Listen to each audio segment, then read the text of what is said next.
දවසේ අලුත් වන පුවත් දැනගන්න අපේ නාලිකාව සබ්ස්ක්‍රයිබ් කරලා තියාගන්න. ප්‍රසිද්ධ හාස්‍ය නළු උපාලි කීර්තිසේන අතුරුදහන් වෙලා දැන් ටික කාලයක් වෙනවා. ඉතින් ඒ ගැන කවුරුත් දන්නවා. ඉතින් ශ්‍රී ලාංකික සිනමාවේ සහ ටෙලිනාට්‍ය කලාවේ වැජඹුණු උපාලි කීර්තිසේන නම් වූ කලාකරුවා අදටත් අප අතර නැත්තේ ඇයි කියලා කවුරුත් නොදන්නා රහසක් වෙලා තියෙනවා.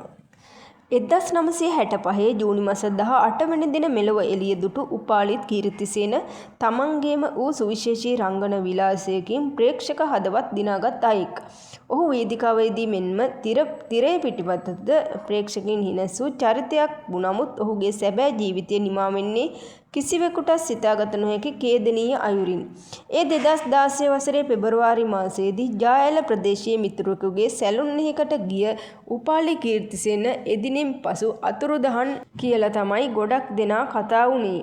ඉතින් මෙම ප්‍රසිද්ධ හාස්‍ය නළු උපාලි කීර්තිසේන ගැන දැන් කාලයේ වැලිතලාවෙන් සැඟවිලා ගොස් අවසන්.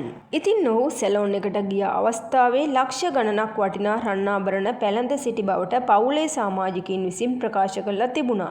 දින කිහිපයකට පසු පවුලේ අය පොලිසියට පැමිණිල්ලක් කළ අතර සතියකට පමණ පසු ජාඇල කුණු ගොඩක් අසලින් කාන්තාවකට කුණු ගෝණියකට බහා තිබූ සිරුරක් හමු විය.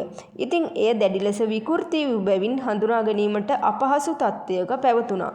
පොලිසිය උපාලිගේ පවුලට සිරුර හඳුනා ගැනීම සඳහා දැනුම් දුන්නත් පසුව ඔවුන් දන්වා ඇත්තේ පැමිණීම අවශ්‍ය නොවන බවත් එම සිරුර අතුරුදහන් වී ඇති බවත්ය. ඉතින් කෙසේ වෙතත් සැලොන් හිමිකරු ප්‍රධාන සැකකරු ලෙස නම් කෙරුණත් සාක්ෂි නොමැතිවීම හේතුවෙන් ඔහු නිදහස් වුණා.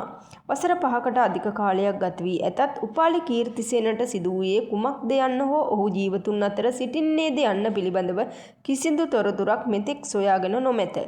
පවුලේ අය එම සිරුර උපාලිගේ බව පිළිගැනීමට අකමැති බැවින් ඔහු තවමත් අතුරුදහන් වූවන්ගේ ලැයිස්තුවේ සිටිනවා. කාටත් අමතක වූ උපාලි කීර්තිසේන නම් නළුවා අදටත් අහිමිවීම ඇත්තටම අභිරහසක්.